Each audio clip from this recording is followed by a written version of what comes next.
ಕೋಲಾರದಲ್ಲಿ IPL cricket betting ನಡೆಸ್ತಾ ಇದ್ದ 4 ಪೈಕಿ ಓರ್ವನನ್ನ ಬಂಧಿಸಲಾಗಿದೆ. ನಗರದ ರೆಹಮತ್ ನಗರದ ಉರ್ದು ಶಾಲೆಯ ಬಳಿ ಆನ್ಲೈನ್ ಮೂಲಕ ಐಪಿಎಲ್ ಕ್ರಿಕೆಟ್ ಬೆಟ್ಟಿಂಗ್ ಅನ್ನು ನಡೆಸಲಾಗ್ತಾ ಇತ್ತು. ಖಚಿತ ಮಾಹಿತಿಯ ಮೇರೆಗೆ ದಾಳಿ ನಡೆಸಿ ಒಂದು ಮೊಬೈಲ್ ಫೋನ್, 3,400 ರೂಪಾಯಿ ನಗದು ಹಣವನ್ನು ವಶಕ್ಕೆ ಪಡೆದುಕೊಳ್ಳಲಾಗಿದೆ. Cricket betting kingpin Muzammil Qutub Pasha Imran ಪರಾರಿಯಾಗಿದ್ದಾರೆ. ಆದರೆ ನಿಜಾಮುದ್ದೀನ್ ಅನ್ನ ಬಂಧಿಸಿ ಪೊಲೀಸರು ವಿಚಾರಣೆಯನ್ನ ನಡೆಸ್ತಾ ಇದ್ದಾರೆ. ಕೊಡಗು ಜಿಲ್ಲೆಯಲ್ಲಿ ಕಾಡಾನೆಗಳ ಹಾವಳಿ ಹೆಚ್ಚಾಗಿದ್ದು ಆನೆಗಳನ್ನ ಸೆರೆ ಹಿಡಿದು ರೇಡಿಯೋ ಕಾಲರ್ ಅಳವಡಿಕೆಯನ್ನ ಮಾಡಲಾಗ್ತಾ ಇದೆ. ವಿರಾಜಪೇಟೆ ತಾಲೂಕಿನ ಕರಡಿಗೋಡುವಿನ ಕಾಫಿ ತೋಟದಲ್ಲಿ ಕಾಡಾನೆ ಸೆರೆ ಹಿಡಿಯಲಾಯಿತು. ಕಾಡಾನೆಗೆ ರೇಡಿಯೋ ಕಾಲರ್ ಅನ್ನ ಅಳವಡಿಸಿ ನಾಗರಹೊಳೆಗೆ ಸ್ಥಳಾಂತರವನ್ನ ಮಾಡಲಾಯಿತು. ಕಾಫಿ ತೋಟದಲ್ಲಿ ಕಾಡಾನೆ ಗುಂಪು ಬೀಡು ಬಿಟ್ಟಿದ್ದು ಅಭಿಮನ್ಯು ನೇತೃತ್ವದಲ್ಲಿ 6 ಸಾಕಾಣೆ ಬಳಸಿ ಕಾಡಾನೆ ಸೆರೆ ಹಿಡಿಯಲಾಯಿತು.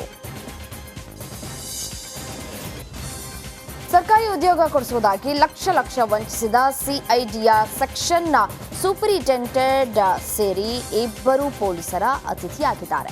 ಬೆಂಗಳೂರಿನ ಸಿಐಡಿ ಘಟಕದ ಸೆಕ್ಷನ್ ಸೂಪರಿಂಟೆಂಡೆಂಟ್ ಅನಿತಾ ಬಿಎಸ್ ಹಾಗೂ ಮಧ್ಯವರ್ತಿ ರಾಮಚಂದ್ರ ಭಟ್ರು ಬಂಧಿತ ಆರೋಪಿಗಳಾಗಿದ್ದಾರೆ. ಈ ಆರೋಪಿಗಳ ವಿರುದ್ಧ ಚಿಕ್ಕಮಗಳೂರಿನ ಸುನಿಲ್ ವಿಜಯನಗರ ಠಾಣೆಗೆ ದೂರನ್ನು ಕೊಟ್ಟಿದ್ರು. 2021ರಲ್ಲಿ ಸ್ನೇಹಿತರೊಬ್ಬರ ಮೂಲಕ ಸುನಿಲ್ಗೆ ರಾಮಚಂದ್ರ ಭಟ್ ಪರಿಚಯವಾಗಿತ್ತು.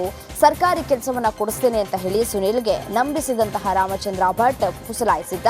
ಇನ್ನು ಪಿಡಬ್ಲ್ಯೂಡಿ ಇಲಾಖೆಯಲ್ಲಿ ಸಹಾಯಕ ಇಂಜಿನಿಯರ್ ಹುದ್ದೆ ಕೊಡಿಸುವುದಾಗಿ ಸುನಿಲ್ಗೆ ನಂಬಿಕೆಯನ್ನ ಕೊಡಲಾಗಿತ್ತು. ಇದಕ್ಕಾಗಿ ಆರೋಪಿಗಳಿಗಾಗಿ ಹಂತವಾಗಿ ಸುನಿಲ್ 40 ಲಕ್ಷ ರೂಪಾಯಿ ಹಣವನ್ನು ನೀಡಿದ್ದ. ಕೆಲಸ ಕೊಡಿಸದ ಕಾರಣ ಹಣ ವಾಪಸ್ ಕೇಳಿದ್ದಕ್ಕೆ ಬೆದರಿಕೆಯನ್ನ ಹಾಕ್ತಾ ಇದ್ದಾರೆ ಅಂತ ಹೇಳಿ ಸುನಿಲ್ ದೂರನ್ನ ಕೊಟ್ಟಿದ್ದಾರೆ. ಧಾರವಾಡ ನಗರದಲ್ಲಿ ಜಿಲ್ಲಾಧಿಕಾರಿ ನಡಿ ಈಗ ಶುರು ಮಾಡೋಣ. ಕೇಸರಿಯಿಂದ ಮನೋಲ್ಲಾಸ ಮನಸ್ಸು ಮತ್ತೇರಿ ಕುಣಿದಾಡಿದೆ ನೋಡು, ಮನಸ್ಸು ಮತ್ತೇರಿ ಕುಣಿದಾಡಿದೆ ನೋಡು. ಕ್ಷಣ ಕ್ಷಣವೂ ಆಚರಿಸಿ ಕೇಸರಿ ಹಬ್ಬ. ವಿಮಲ್ ಬಾಯಲ್ಲಿ ಹೇಳಿ ಕೇಸರಿ. ದಿವ್ಯಾ ಪ್ರಭು ರೌಂಡ್ಸ್ ಅನ್ನ ಹಾಕಿದ್ದಾರೆ. ಮಳೆಯಿಂದ ಬಾಧಿತ ಪ್ರದೇಶಗಳಾಗಿರೋ ಡಿಪೋ ಸರ್ಕಲ್, ಮದಿಹಾಳ ಏರಿಯಾಗಳಿಗೆ ಡಿಸಿ ಭೇಟಿಯನ್ನ ನೀಡಿದ್ರು. ನಗರದ ಪ್ರಮುಖ ಕಾಲುವೆಗಳ ಪರಿಶೀಲನೆಯನ್ನ ನಡೆಸಿದ ಡಿಸಿ ಕಾಲುವೆಗಳಲ್ಲಿ ಸರಾಗವಾಗಿ ನೀರು ಹೋಗುವಂತೆ ಮಾಡಲು ಅಧಿಕಾರಿಗಳಿಗೆ ಸೂಚನೆಯನ್ನ ಕೊಟ್ಟಿದ್ದಾರೆ. ಕಾಲುವೆಗಳನ್ನ ಶೀಘ್ರವಾಗಿ ಕ್ಲೀನ್ ಮಾಡಿಸುವಂತೆ ಪಾಲಿಕೆ ಅಧಿಕಾರಿಗಳಿಗೆ ಸೂಚನೆಯನ್ನ ನೀಡಿದ್ರು.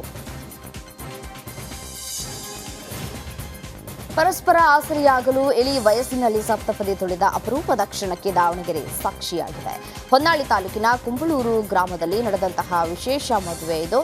ಕಳೆದ 3 ವರ್ಷಗಳ ಹಿಂದೆ ಶಾಲಾ ಶಿಕ್ಷಕರಾಗಿ ನಿವೃತ್ತಿ ಹೊಂದಿದಂತಹ ನಾಗರಾಜ್ ಪತ್ನಿಯನ್ನ ಕಳೆದುಕೊಂಡು ಏಕಾಂಗಿ ಜೀವನವನ್ನ ನಡೆಸ್ತಾ ಇದ್ರು. ನಾಗರಾಜ್ ಅವರ ಮಕ್ಕಳು ವಿದೇಶದಲ್ಲಿ ನೆಲೆಸಿದ್ದಾರೆ. ಇದನ್ನ ಮನಗಂಡ ಕುಟುಂಬಸ್ಥರು 61 ವರ್ಷದ ನಾಗರಾಜ್ಗೆ 56 ವರ್ಷದ ರುಕ್ಮಿಣಿ ಎಂಬುವವರಿಗೆ ವಿವಾಹವನ್ನ ಮಾಡಿದ್ದಾರೆ. 2 ಕುಟುಂಬಸ್ಥರ ಸಮ್ಮುಖದಲ್ಲಿ ಮದುವೆ ನಡೆದಿದ್ದು ನಾಗರಾಜ್ ಮಕ್ಕಳು ವಿದೇಶದಿಂದಲೇ ಶುಭಾಶಯವನ್ನ ಕೋರಿದ್ದಾರೆ. ಎನ್ಇಪಿ ಹಿಂಪಡಿತಾ ಇರುವ ರಾಜ್ಯ ಸರ್ಕಾರದ ನಡೆಯನ್ನ ಖಂಡಿಸಿ ಎಬಿವಿಪಿ ಕಾರ್ಯಕರ್ತರು ಶಿವಮೊಗ್ಗದಲ್ಲಿ ಪ್ರತಿಭಟನೆಯನ್ನು ನಡೆಸಿದ್ದಾರೆ. ಎನ್ಇಪಿ ರದ್ದುಗೊಳಿಸದಂತೆ ಎಬಿವಿಪಿ ಕಾರ್ಯಕರ್ತರು ಆಗ್ರಹಿಸಿದ್ದಾರೆ. ಸರ್ಕಾರದ ವಿರುದ್ಧ ಘೋಷಣೆ ಕೂಗಿ ಜಿಲ್ಲಾಧಿಕಾರಿ ಕಚೇರಿ ಎದುರು ಪ್ರತಿಭಟನೆಯನ್ನು ನಡೆಸಿದ್ದಾರೆ.